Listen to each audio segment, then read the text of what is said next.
Bonjour, aujourd'hui je vous fais une lecture commentée de l'évolution créatrice d'Henri Bergson. C'est un petit passage qui va traiter de la chute des corps et qui peut nous éclairer sur la vision que les anciens avaient de ce qu'on appelle aujourd'hui gravité.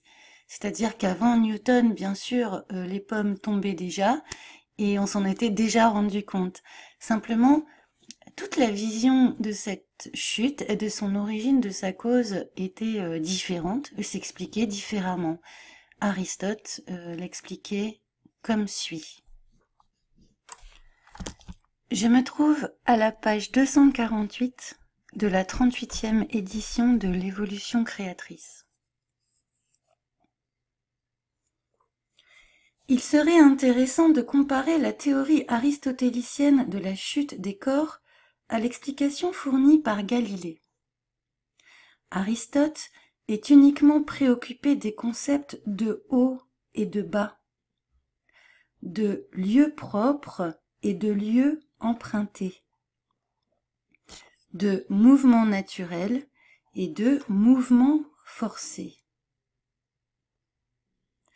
La loi physique en vertu de laquelle la pierre tombe exprime pour lui que la pierre regagne le lieu naturel de toutes les pierres, à savoir la terre. La pierre, à ses yeux, n'est pas tout à fait pierre tant qu'elle n'est pas à sa place normale. C'est en retombant à cette place qu'elle vise à se compléter comme un être vivant qui grandit et à réaliser ainsi pleinement l'essence du genre pierre. On a ici une explication de la chute des corps par le genre de l'objet, c'est-à-dire la pierre retourne à l'endroit où elle doit se trouver, en fonction de ce qu'elle est. Si cette conception de la loi physique était exacte, la loi ne serait plus une simple relation établie par l'esprit. La subdivision de la matière en corps ne serait plus relative à notre faculté de percevoir. Tous les corps auraient la même individualité que les corps vivants, et les lois de l'univers physique exprimeraient des rapports de parenté réels entre des genres réels. On sait quelle physique sortit de là et comment, pour avoir cru à la possibilité d'une science une et définitive, embrassant la totalité du réel et coïncidant avec l'absolu, les anciens durent s'en tenir, en fait, à une traduction plus ou moins grossière du physique en vital. Alors je pense que ce qui est important à comprendre ici, c'est que la vision des anciens, les anciens ne voyaient pas la science en tant que système de loi. La science était unifiée avec la spiritualité, la religion, la poésie, tout cela ne formait que une grande discipline de connaissance de la création. Il n'existait pas de loi qui régisse les objets. N'importe quel objet est soumis aux mêmes lois. Non, chaque objet a finalement sa propre loi en fonction de sa nature propre. La pierre tombe non pas en fonction d'une loi, par exemple la gravité qui la ferait tomber vers le bas, mais simplement en fonction de sa nature. Elle retourne à l'endroit où naturellement elle est. Tout comme si on souffle de l'air dans l'eau, l'air va remonter en bulle à la surface pour retourner à l'endroit naturel où il se trouve. Donc on n'est pas dans des lois comme ça qui peuvent s'appliquer à tous les objets, indifféremment de leur nature propre.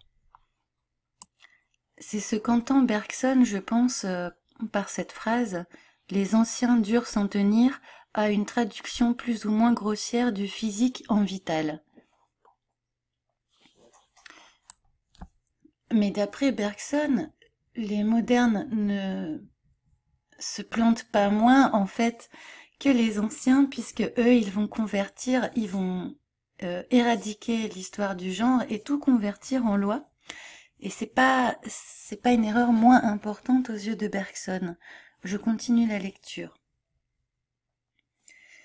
Mais la même confusion se retrouve chez les modernes, avec cette différence que le rapport entre les deux termes est interverti, c'est-à-dire que les lois ne sont plus ramenées au genre, mais les genres aux lois, et que la science, supposée encore une fois unitaire, uniforme, devient tout entière relative, au lieu d'être tout entière comme le voulaient les anciens, en coïncidence avec l'absolu. C'est-à-dire que les anciens, dans leur science, recherchaient un absolu en faisant coïncider tous les modes de connaissance, tandis que les modernes prennent la science comme tout entière relative, et donc ça pose un autre problème. Vous savez que la théorie d'Einstein s'appelle la relativité générale. Qu'est-ce que ça veut dire relatif? Ça veut dire que je ne définis quelque chose que relativement à quelque chose d'autre, dans une relation. L'absolu, c'est quelque chose qui existe tout seul en lui-même. Le relatif, c'est quelque chose qui n'existe qu'en relation d'un objet à un autre. Je reprends un petit bout de lecture. Notre théorie de la connaissance roule à peu près exclusivement sur la question des lois. Les genres devront trouver moyen de s'arranger avec les lois, peu importe comment. La raison en est que notre philosophie a son point de départ dans les grandes découvertes astronomiques et physiques des temps modernes. Les lois de Kepler et de Galilée sont restées pour elle le type idéal et unique de toute connaissance. Donc on a un archétype de la manière dont on doit connaître avec les lois de Kepler et de Galilée. Or, dit Bergson, une loi est une relation entre des choses ou entre des faits. Comme je disais, relation, relativité, relatif. Plus précisément, une loi à forme mathématique exprime qu'une certaine grandeur est fonction d'une ou de plusieurs autres variables convenablement choisies.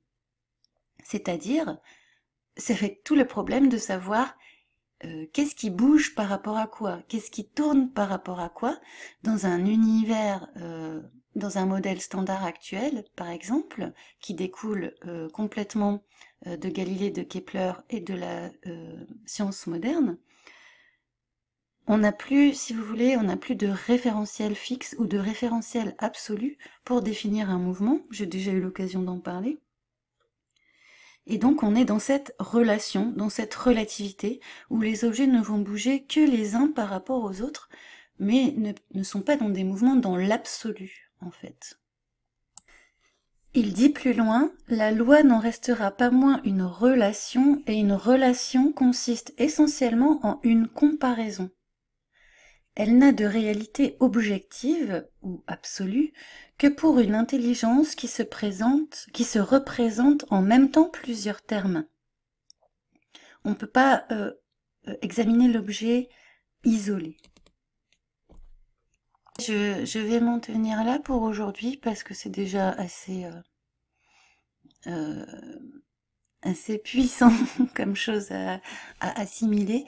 Et si vous avez des questions, vous pouvez les mettre en commentaire. Je vais essayer d'y répondre, bien que n'étant pas spécialiste de Bergson, on peut essayer de trouver ensemble. Merci, à bientôt, à la prochaine.